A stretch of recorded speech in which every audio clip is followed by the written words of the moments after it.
Desde que conocí al Señor, yo quise saber cómo funcionaba la fe, porque escuchaba que sin fe es imposible acercarse a Dios y que por medio de la fe uno se acerca a Dios.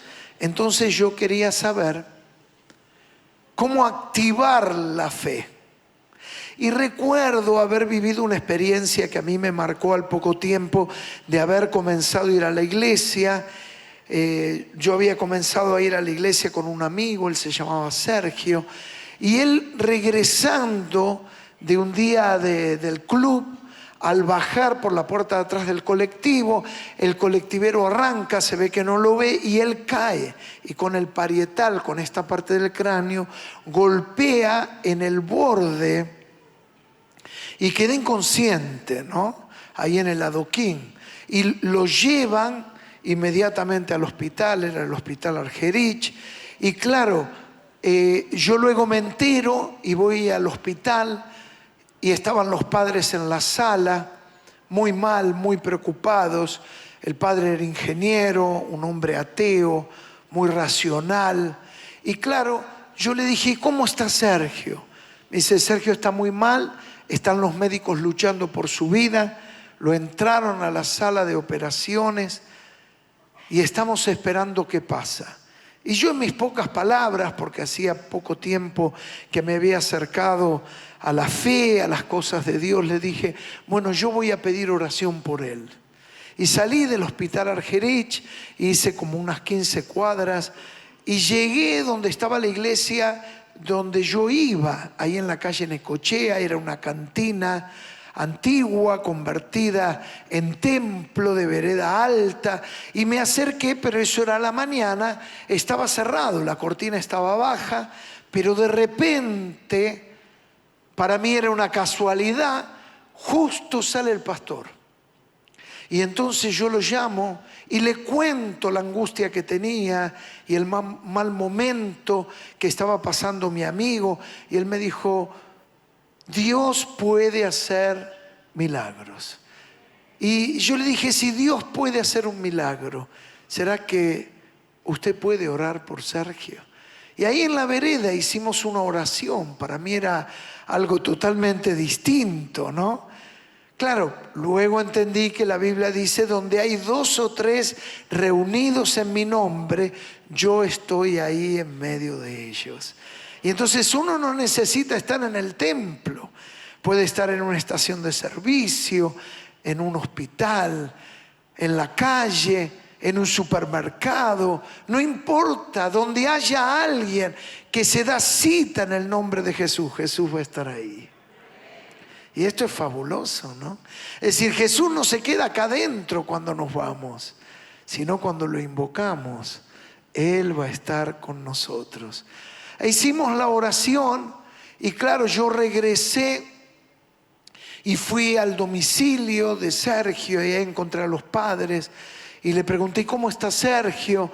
Y me dijo, bueno, salió bien de la operación, pero ahora hay que esperar cómo reacciona. Y literalmente le habían hecho un agujero en el cráneo. Era la única manera, por lo menos en ese momento, que tenían de operar, de descomprimir el cerebro y poder sacar toda la sangre que estaba oprimiendo el cerebro y que iba a causarle indudablemente la muerte. Y claro, vamos a ver cómo reacciona, me dijeron. Y yo le dije, hemos hecho una oración por Sergio y Dios va a tener misericordia. Pasaron los días, a él lo pasaron a la sala general y yo pude ir a verlo y me acuerdo como que fuera hoy, él estaba sentado en la cama, total envuelta su cabeza como que fuera un turbante, con vendas, cubierto, y él me explicó y me hizo tocar en el costado y literalmente tenía un agujero, ¿no? Del diámetro por lo menos de unos 7 centímetros, el agujero que él tenía. Y yo le conté que habíamos estado orando y él me dijo, sin lugar a dudas es un milagro, porque lo que me contaron es que estuve al borde de la muerte. Y pasaron los días y él me contó, bueno, ahora tengo un desafío, era principio de año, cuando llegue fin de año, los médicos tienen previsto ponerme una placa de platino porque literalmente el cerebro no tiene protección porque no tiene el hueso. Y yo le dije, vamos a comenzar a orar por este motivo.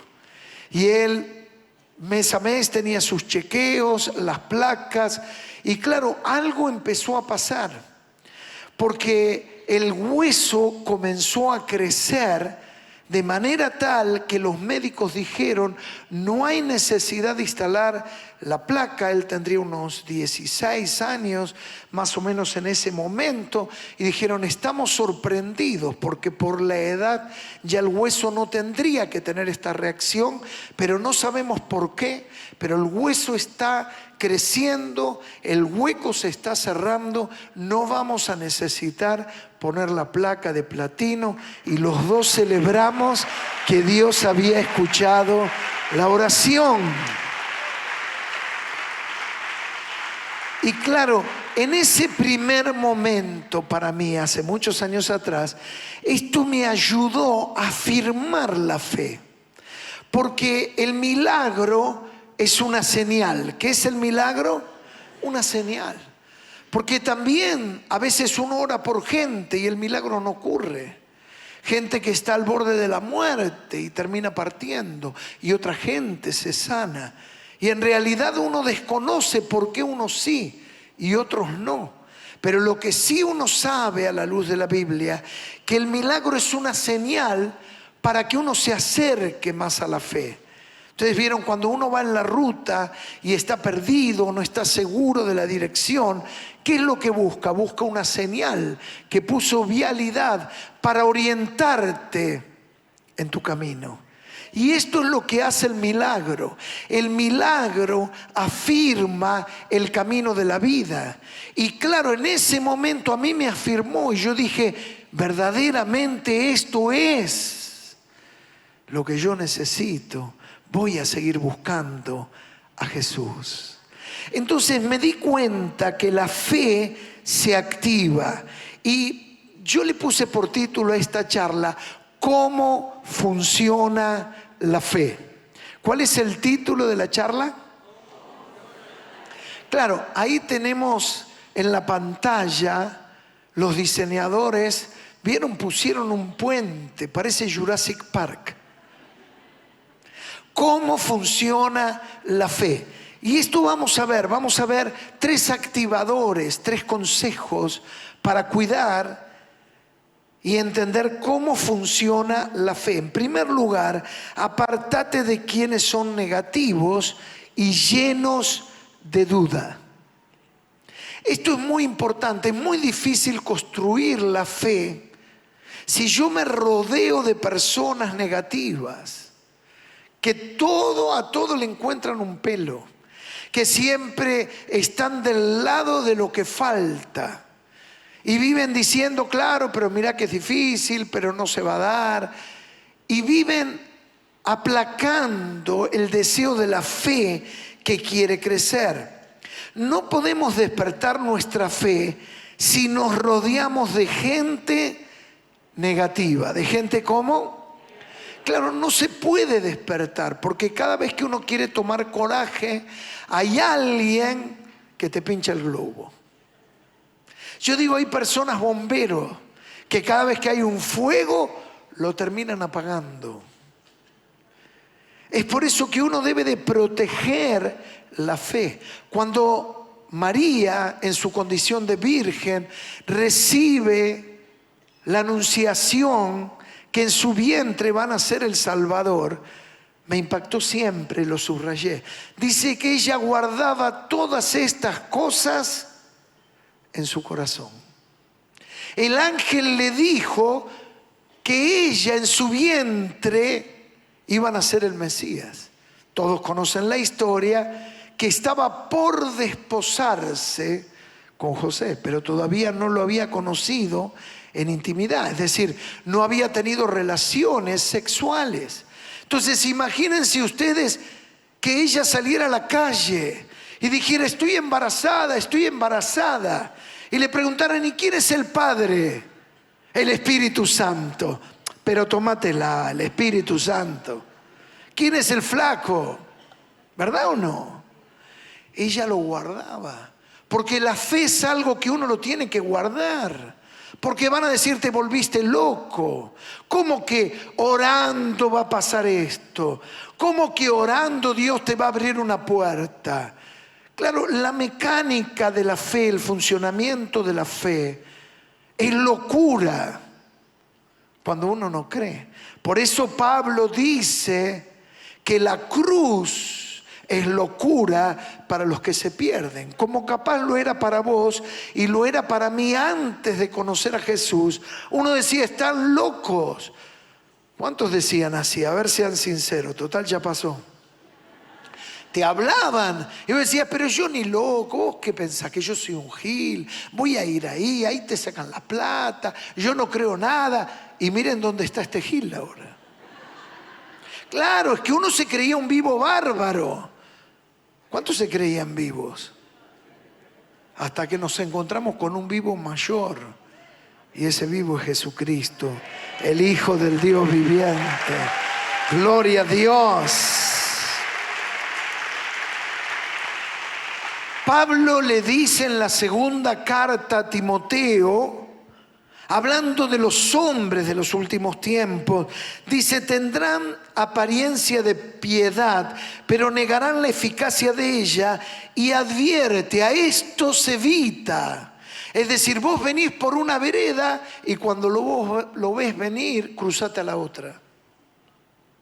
Es decir, yo voy a alentarlo para que crea, pero a veces hay gente que está esperando encontrarme, sobre todo cuando mi fe es tierna, para tratar de confrontar, para desalentarme, para desanimarme. Y entonces, ¿qué tengo que hacer? Tengo que guardar la fe, pero por el otro lado tengo que buscar gente espiritual que ame las cosas de Dios. ¿Qué tengo que hacer? Buscar gente espiritual que ame las cosas de Dios. La familia no se elige, ¿verdad o no? Es lo que hay. Y ya está. Pero sí uno puede elegir las relaciones interpersonales. Y en esto es fundamental. Yo descubrí que hay dos tipos de personas. La gente que te hunde y la gente que te levanta. Y así pasa en todos los órdenes de la vida. Hay gente que te tira para abajo. Vos querés estudiar, no, dejá, el estudio no importa, no sirve, mírame a mí. Es decir, hay gente que en la vida uno no se da cuenta y pone por encima la amistad, pero hay gente que te tira para abajo, que te hace volver para atrás. Volver quizás a la droga que uno dejó, volver a una vida sin propósito, volver a una vida casi sin sentido. Y en cambio hay otra gente que te empuja para arriba. Porque si vos estás en una conversación donde todos estudian, o te vas a buscar otro grupo o te buscas algo para estudiar, ¿verdad o no? Y es algo que te tira para arriba. Porque vos llamas a uno, no, mirá, no puedo salir, tengo examen mañana. Lo llamas a otro, no, me estoy preparando una monografía. Lo llamas a otro, no, estoy en un equipo estudiando. Y vos decís, por lo visto yo estoy desubicado. Y quizás no estudié, pero te obliga. Entonces hay gente en la vida que te tira para arriba y hay gente que te tira para abajo, y así pasa en lo espiritual. Por eso es que nos reunimos entre semana en pequeños grupos que le llamamos células. El propósito de esos pequeños grupos es encontrar un ámbito, un ambiente donde haya gente que comulgue los mismos valores, que ame orar al Señor, buscarle al Espíritu Santo, aprender la palabra, crecer más y más con Cristo. ¿Cuántos quieren más de Jesús?